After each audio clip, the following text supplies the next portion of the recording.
బొగ్గు బ్లాకుల వేలంపాటను తాము ఇప్పటికీ వ్యతిరేకిస్తున్నామని సిఐటియు రాష్ట్ర ప్రధాన కార్యదర్శి మంద నరసింహారావు, ఆజీవన్ కార్యదర్శి మెండే శ్రీనివాస్ తెలిపారు. గోదావరికని ప్రెస్ క్లబ్ లో శుక్రవారం ఏర్పాటు చేసిన విలేకరుల సమావేశంలో వారు మాట్లాడుతూ సింగరేణి, సి&ఎండి జాతీయ కార్మిక సంఘాలతో కోల్ బ్లాస్టులపై అభిప్రాయాలను వెల్లడించడానికి సమావేశం ఏర్పాటు చేశారన్నారు. కేంద్ర ప్రభుత్వం తెచ్చిన కోల్ బ్లాక్ల వేలంపాట చట్టంకు తాము వ్యతిరేకించమని తెలిపారు. చట్టం తెచ్చిన సందర్భంలో ఇతర రాష్ట్రాల్లో కొన్ని బొగ్గు బ్లాక్లను బ్లాక్ చేయడం మూలంగా ఆ బ్లాక్లు వారికే దక్కాయని, సింగరేణి సంస్థ అలాంటి చర్యలు చేపట్టలేదని అన్నారు. సింగరేణి సంస్థ పరిరక్షణకు, కార్మికుల శ్రేయస్సు కోసం సింగరేణి యాజమాన్యం బొగ్గు బ్లాకుల వేలంలో పాల్గొనడం తప్ప ఇప్పుడు మరో మార్గం లేదన్నారు. అందుకే సింగరేణి యాజమాన్యం వేలంపాటకు వెళ్లవద్దన్న నిర్ణయం తీసుకోవాల్సిన ఆవశ్యకత ఉందన్నారు.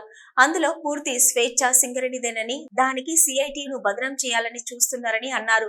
సింగరేణి కార్మికుల సమస్యలు, వివరాలకు, సంస్థకు సంబంధించిన వివరాలను వెబ్సైట్ లో పెట్టాలని సింగరేణి యాజమాన్యంకు తెలిపామని, యాజమాన్యం అంగీకారం తెలిపిందన్నారు. ఏఐటియుసి గుర్తింపు పత్రం విషయంలో డ్రామాలు ఆడుతుందని ఆరోపించారు. యాజమాన్యంకు ఎన్నికలు ఇష్టం లేకుంటే ఎన్నికలు నిర్వహించకుండా ఉండాల్సిందని అన్నారు.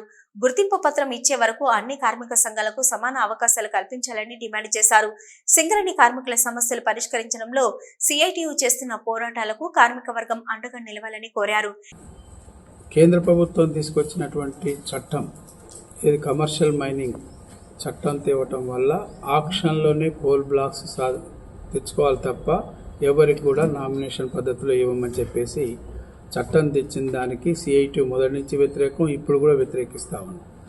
అయితే ఇక్కడ జరిగిన మిస్టేక్ ఏంటంటే, కోల్ ఇండియాలో వాళ్ళకి కావాల్సిన బ్లాక్స్ మొత్తం కూడా ముందే వాళ్ళు రిజర్వ్ చేసుకొని పెట్టుకున్నారు. వాళ్ళు ఆక్షన్లో పాల్గొనలేదు. కానీ సింగరేణిలో ప్రత్యేక పరిస్థితి ఏమొచ్చిందంటే, మన సింగరేణి మేనేజ్మెంటు సకాలంలో స్పందించకుండా మనకు కావాల్సిన బ్లాక్స్ ఏమేమి కావాలో రిజర్వ్ చేసుకొని పెట్టుకోకపోవటం వల్ల ఇప్పుడు ప్రతి ఒక్క బ్లాక్ కావాలంటే ఆక్షన్లో పాల్గొనాల్సిందే తప్ప వేరే విధంగా వచ్చే పరిస్థితి లేదు. అందుకనే ఈరోజు మొన్న పెట్టిన సమావేశంలో క్లియర్గా చెప్పింది ఏంటంటే, సిఐటియుగా కేంద్ర ప్రభుత్వం తీసుకొచ్చిన చట్టానికి వ్యతిరేకం సిఐటియు పాలసీ మ్యాటర్గా దానికి వ్యతిరేకంగా గత అనేక సంవత్సరాలుగా ఆందోళన చేస్తూ ఉన్నాం.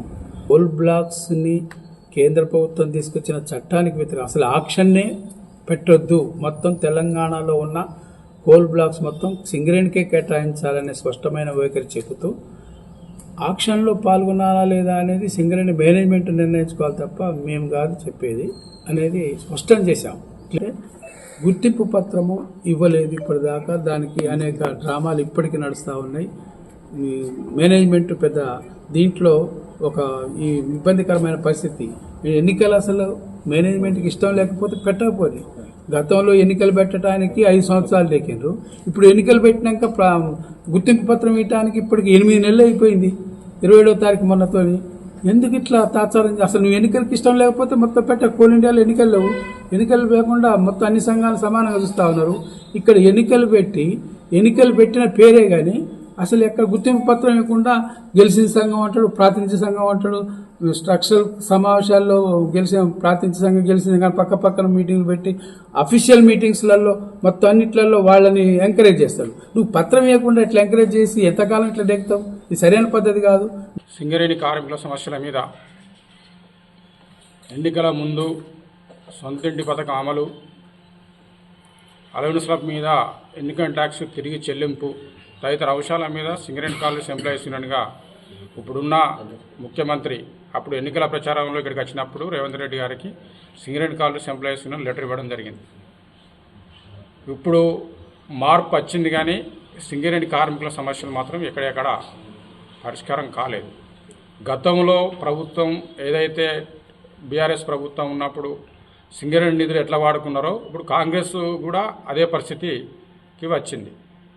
సింగరేణిలో 30 సంవత్సరాలు సర్వీస్ చేసి ఒక ఇల్లు లేని పరిస్థితులలో సింగరేణి కార్మికులు ఉంటే ఆ నిధులను కూడా దారి మళ్లిస్తున్న పరిస్థితి ఉంది. అందుకనే సింగరేణి కార్మికులకు సొంతింటి కోసం 250 గజాల స్థలం కేటాయించి వడ్డీ లేని రుణం 20 లక్షలు చెల్లించే విధంగా రేపు ఉప ముఖ్యమంత్రి బట్టి గారు వస్తూ ఉన్నారు కాబట్టి ప్రకటన చేయాలని చెప్పి ఈ సందర్భంగా డిమాండ్ చేస్తాం. ఈ విలేకరుల సమావేశంలో సిఐటియు నాయకులు తోట నరహరి, ఆరపల్లి రాజమౌళి, అట్ల సంపత్ కుమార్, గద్దెల నరసింహారావు, దాసరి సురేష్, శంకర్, జనార్దన్, జలగం సత్యనారాయణ, ఎస్కే గౌస్, తాళ్ల శ్రీనివాస్, శ్రీకాంత్ రెడ్డి, పోలేటి నరేష్ తదితరులు పాల్గొన్నారు.